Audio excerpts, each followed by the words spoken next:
Assalamualaikum warahmatullahi wabarakatuh. Saya Hengki Arwanda Effendi, mahasiswa Sekolah Tinggi Manajemen Logistik Indonesia, Prodi Manajemen Transportasi, Angkatan 2019. Di sini saya akan mengulas sedikit tentang motivasi dan hierarki menurut Maslow untuk memenuhi tugas manajemen sumber daya manusia. Menurut pandangan saya, motivasi merupakan dorongan dari pihak luar, bisa juga dari diri individu masing-masing untuk melakukan hal baru dan untuk melakukan hal yang belum pernah dilakukan. Motivasi bisa datang dari orang di sekeliling kita yang telah mencapai target yang telah ditentukannya, sedangkan motivasi juga bisa muncul dari diri dalam pribadi kita, yaitu apa yang belum kita capai dan apa yang belum kita temukan itu bisa termotivasi dari hal-hal yang belum dicapai tersebut dan berkeinginan untuk melakukan perubahan ke arah yang lebih baik dan melakukan hal-hal yang baru. Nah, di sini adapun beberapa hierarki yang dijelaskan oleh Maslow, diantaranya itu adalah kebutuhan fisiologis. Kebutuhan fisiologis merupakan kebutuhan dasar seseorang yang meliputi makanan, pakaian, tempat tinggal, udara, air, dan lain-lain. Kebutuhan ini berhubungan dengan kelangsungan hidup dan pemeliharaan kehidupan manusia. Tanpa memenuhi kebutuhan ini, maka seseorang akan kesulitan untuk bertahan hidup. Selanjutnya, kebutuhan keselamatan. Kebutuhan ini juga penting bagi manusia. Semua orang menginginkan keamanan kerja, perlindungan terhadap bahaya, keamanan properti, dan lain sebagainya. Biasanya, hubungan ini akan muncul setelah kebutuhan fisiologis terpenuhi.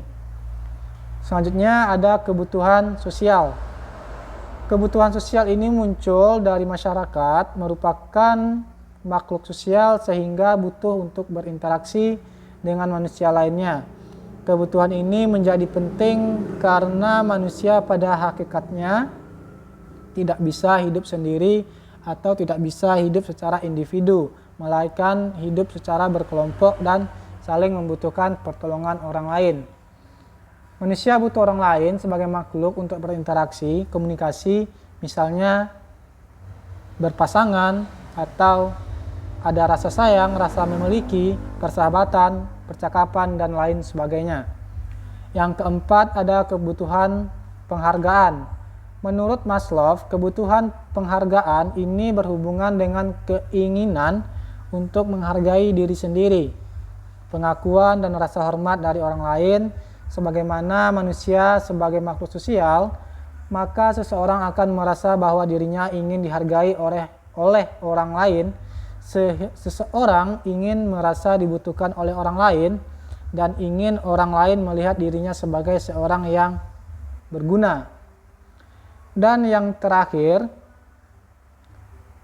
kebutuhan aktualisasi atau kebutuhan ini adalah kebutuhan dari tatanan tertinggi dan kebutuhan ini ditemukan pada orang yang sebelumnya kebutuhannya terpenuhi. Kebutuhan ini mencakup kebutuhan untuk pelayanan sosial ataupun meditasi. Dengan cara aktualisasi diri, seseorang dianggap sudah lebih dihargai lagi. Seseorang akan melakukan pelayanan bagi orang lain sehingga menjadikan dirinya bermakna lebih baik lagi bagi orang banyak.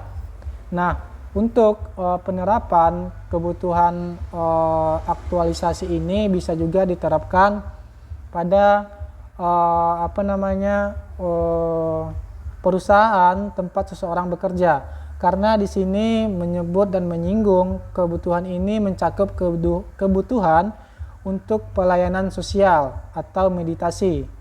Nah, yang dimaksud pelayanan sosial di sini adalah pelayanan berorganisasi atau memimpin sebuah organisasi tersebut. Mungkin sekian yang dapat saya sampaikan pada kesempatan kali ini. Mohon maaf Mohon maaf atas segala kekurangan dan kekhilafan. Video ini saya buat untuk memenuhi tugas manajemen sumber daya manusia, manajemen transportasi kelas 2 transportasi. Sekian yang dapat saya sampaikan. Saya sudahi dengan wassalamualaikum warahmatullahi wabarakatuh.